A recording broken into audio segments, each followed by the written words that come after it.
warahmatullahi wabarakatuh. Selamat pagi. Perkenalkan, saya Taufik Hidayat dari kelas manajemen 1D tingkat 1. Rekrutmen atau dalam bahasa Inggris rekrutmen. Pengertian rekrutmen, manusia merupakan sumber daya terpenting dalam suatu organisasi ataupun perusahaan. Setiap organisasi memerlukan manusia untuk mengoperasikannya. Rekrutmen merupakan cara sebuah organisasi untuk mendapatkan sumber daya manusia yang sesuai dengan kebutuhan organisasi tersebut. Biasanya rekrutmen dilakukan untuk mengisi kekosongan atau kekurangan sumber daya manusia. Sistem rekrutmen perlu dilakukan agar mendapatkan karyawan sesuai harapan perusahaan. Namun, biaya rekrutmen terbilang sangat tinggi, membutuhkan promosi di media massa, baik online maupun offline. Mengadakan event bursa kerja, menggunakan mitra seperti konsultan, psikolog, dan biaya lainnya yang tidak sedikit. Proses rekrutmen ini dilakukan apabila ada departemen yang memerlukan karyawan baru. Bisa dikarenakan adanya karyawan yang berhenti kerja ataupun adanya pekerjaan baru yang harus dikerjakan dan memerlukan penambahan karyawan. Rekrutmen karyawan untuk mengisi posisi yang masih lowong dapat dilakukan melalui dua sumber, yaitu rekrutmen internal dan rekrutmen eksternal. Sumber rekrutmen internal. Karyawan terbaik untuk mengisi posisi lowong bisa didapatkan dari internal perusahaan. Kekosongan posisi tersebut dapat diberikan kepada karyawan yang dinilai cocok sehingga dapat memotivasi karyawan yang bersangkutan maupun karyawan lainnya untuk bekerja lebih baik. Pengisian posisi secara internal ini dapat dilakukan dengan promosi, rotasi, atau bahkan demosi. Promosi adalah kenaikan jabatan, rotasi atau transfer adalah perpindahan jabatan pada level yang sama, sedangkan demosi adalah penurunan jabatan. Terdapat dua metode yang dapat digunakan dalam internal rekrutmen, yaitu metode tertutup yang meminta manajer untuk mengajukan karyawan yang akan dipromosi atau dirotasi, dan metode terbuka yang mengumumkan jabatan yang lowong lewat iklan internal perusahaan. Demosi atau penurunan jabatan memang jarang dilakukan oleh perusahaan, terkecuali karyawan tersebut sudah benar-benar tidak mampu mengerjakan beban tugas yang diberikan saat ini ataupun telah melanggar peraturan perusahaan yang mengakibatkan hukuman penurunan jabatan. Keuntungan rekrutmen sumber internal: meningkatkan semangat kerja. Yang pertama, meningkatkan semangat kerja. Yang kedua, jarang terjadi kesalahan dalam penyeleksian.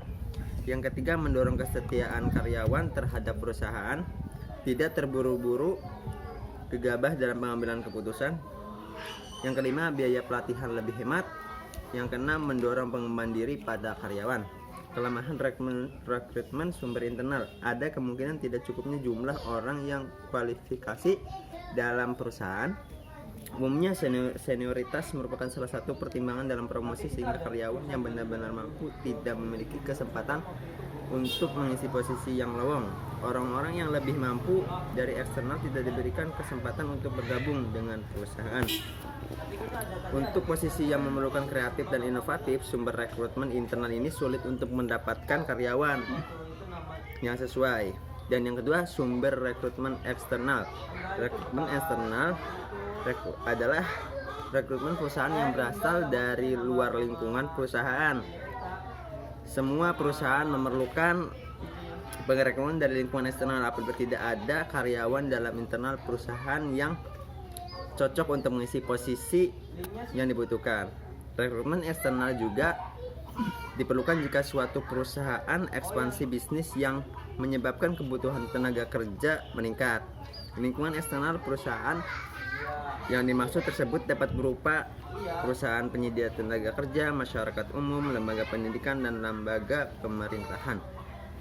Keuntungan rekrutmen eksternal bisa mendapatkan: yang pertama, bisa mendapatkan personal yang cocok untuk pekerjaan. Yang kedua, membawakan ide dan teknik baru. Yang ketiga, cocok untuk perusahaan yang sedang berkembang dan memerlukan banyak pekerja baru. Ya, dan kelemahan rekrutmen eksternal: yang pertama itu dapat menurunkan semangat kerja pada karyawan yang ada. Yang kedua, menyebabkan kurang kompaknya antara pekerja baru dengan pekerja lama. Dan yang terakhir, memerlukan biaya pengiklan pada media, pengujian, dan interview. Metode rekrutmen. Perusahaan pada umumnya menggunakan beberapa strategi dan metode dalam merekrut tenaga kerja. Metode rekrutmen eksternal dapat dilakukan melalui pengiklanan, rekomendasi dari internal perusahaan, menyedia tenaga kerja, rekrutmen dari lembaga pendidikan, lembaga pemerintah, inisiatif pelamar, dan sosial media. Yang pertama, metode iklan, job advertisement. Salah satu yang paling umum untuk rekrutmen eksternal adalah menggunakan iklan yang dicetak di koran lokal, nasional, ataupun internasional. Selain media cetak, koran, majalah, tabloid, iklan untuk menarik pelamar juga dapat dilakukan pada media lainnya seperti televisi,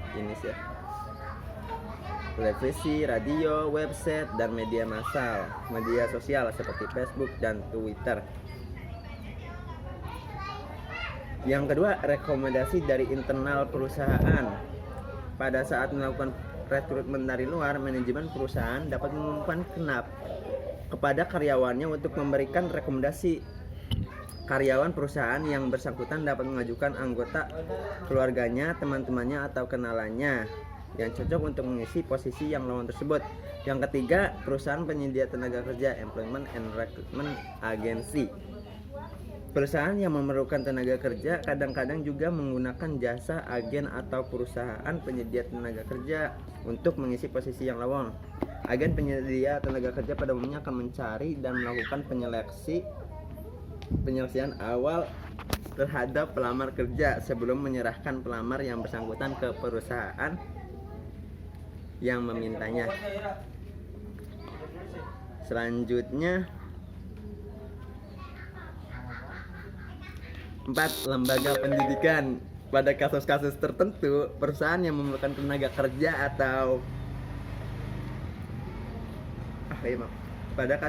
perusahaan yang memerlukan tenaga kerja akan menghubungi sekolah-sekolah atau kampus untuk mendapatkan kandidat yang berpotensi untuk menjadi karyawannya.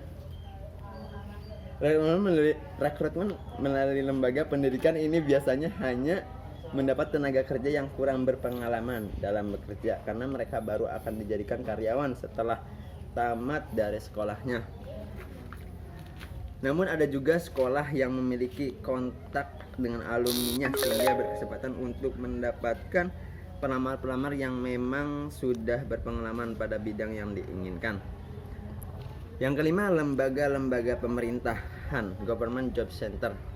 Job center pada lembaga pemerintahan biasanya menawarkan layanan iklan sebagai bagian dari upaya mengurangi pengangguran dan pengembangan kerja bagi masyarakat yang dilayaninya. Pemerintah, khususnya departemen atau dinas tenaga kerja, akan mendata para pencari kerja dan memfasilitasi para pencari kerja dengan perusahaan yang memerlukan tenaga kerja. Sekian. Mohon maaf jika ada kesalahan. Assalamualaikum warahmatullahi wabarakatuh.